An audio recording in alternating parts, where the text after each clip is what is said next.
Hey everybody, excuse me, it's Professor Hatch, and I am here to talk about the first essay y'all will be working on this semester. It is the rhetorical analysis essay where you are going to be writing in response to the essay written by James Baldwin titled Notes of a Native Son. So for this essay, we're going to look at it on Canvas in just a second, but for this essay, basically what you'll be doing is reading this. It's short-ish, it's 20 pages. And they're pretty small pages, but you do need to you may need to read it a couple times. The first time I read it, I had to read it 2 or 3 times to get my head wrapped around it, just because the language is a little bit dated.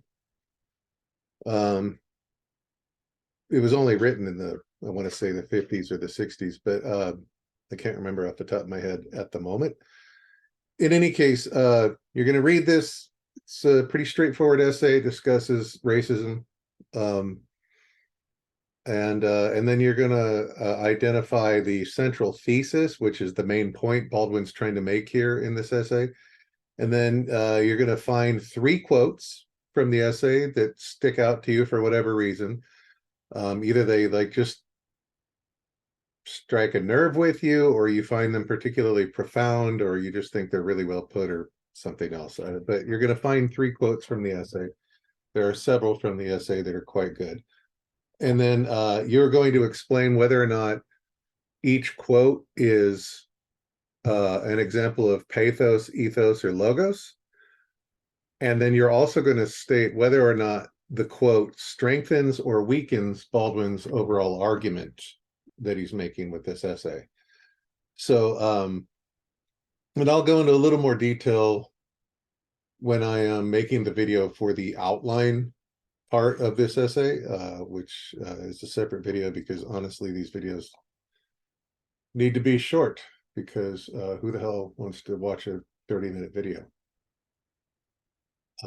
For all I know, I'm not recording these in order. For all I know, you've already had to sit through a 20 to 30-minute video for the welcome to the class. And if that's the case, I apologize. All right, so I'm going to share my screen. There it is. So here's my screen. And this is the week 1 module. If you go to the week 1 overview, you will see the links here for both Notes of a Native Son and 3 Ways to Persuade, which is just a refresher on ethos, pathos, and logos if you need it. Some of you might have been writing about this stuff a year ago. Others of you, it may have been a very long time. Anyway, you're going to click on the link for Notes of a Native Son. This is how you will read the article. We're going to let this load up here with my lightning fast internet. Wow. You know, if I had more patience, or if I was just better at doing things, I would edit this part of the video out, but I'm not going to do that. In any case, you get the idea. The essay will pop up here. We'll come back to it later. Going back over to the assignment for the rhetorical analysis, I'm just going to read this real quick. You are to analyze James Baldwin's essay, Notes of a Native Son. As part of your analysis, you will identify his central thesis, which is the main point of his essay. And you will choose 3 quotes from it that you find to be particularly effective or in some way profound. You will then determine whether each quote uses ethos, pathos, or logos, and you will explain whether or not the quote strengthens or weakens his main point. Please note, this is not an essay in which you explain why you agree or disagree with Baldwin's argument. The objective of this assignment is to remain unbiased in your rhetorical analysis. And then I need to edit out this part. This apparently is some leftover text that does not belong there. I apologize. If I don't do that while I'm recording this video, it'll just stay there for the next 6 semesters. In any case, under the procedure here, it has what to do with each of the 5 paragraphs. I'm going to stop my screen share. Every academic essay is going to be a minimum of 5 paragraphs throughout all of college. I hope this goes without saying. Unless your professor specifically tells you it's less than 5 paragraphs, it's always going to be a minimum of 5 paragraphs. Intro, body, body, body, conclusion, minimum. Certainly for this class, that is the case. No paragraph, no essay, I should say, in this class will be less than 5 paragraphs. Moving on.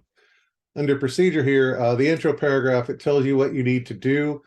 Introduce the author, the title of the essay, who the intended audience was, provide a short 1 or 2 sentence summary of the essay, what the thesis of the essay is, and then your intro paragraph needs to end with your own thesis. The body paragraphs, just as I already said, you're going to identify one quote from Baldwin's essay. You'll state whether it's making an emotional appeal, which is pathos, a logical appeal, which is logos, or if it's appealing to the character or credibility of the author, which is ethos.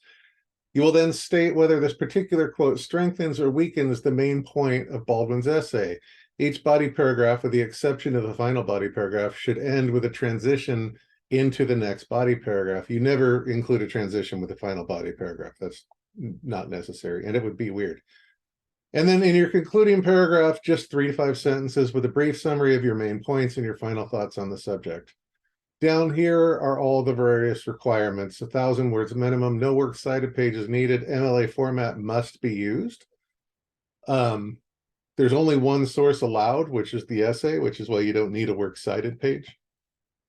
College level, spelling, grammar, punctuation, blah, blah, blah. All of this is pretty standard, and I'll let you actually just read it on your own. Just a quick word about the college level spelling, punctuation, grammar stuff. Some of us are, that's our strength, right? Some of us are very good at spelling, punctuation, and grammar, and some of us are not. Just like I don't understand math that well. I mean, I can do basic addition and subtraction. I can do a little tiny bit of algebra. I use algebra for my grade book, but those formulas I honestly had to look up on Google because the last time I did any of that stuff was literally in the 80s.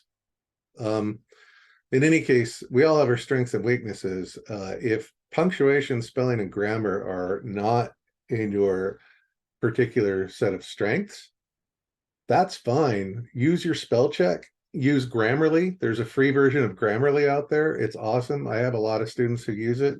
I have a few students who pay for the full version of it because they love it that much. Have someone in your family take a look at it and proofread it with you. Have someone at the writing center, a faculty tutor at the writing center, help you out with some things. You just have them look at one paragraph. You can't ask them to look at the whole essay, but you get the idea. Not everyone is good at spelling, punctuation, and grammar, but use the tools that are out there, starting with your spell checker, in whether it's Google Docs or Microsoft Word or whatever. Okay, I think that's everything I really need to say about this essay. I will go into more detail about structure and whatnot when I make the video for the outline, but yeah, I think I need to be done now. If you have questions about anything, as always, please text me on Remind. I will talk to you soon.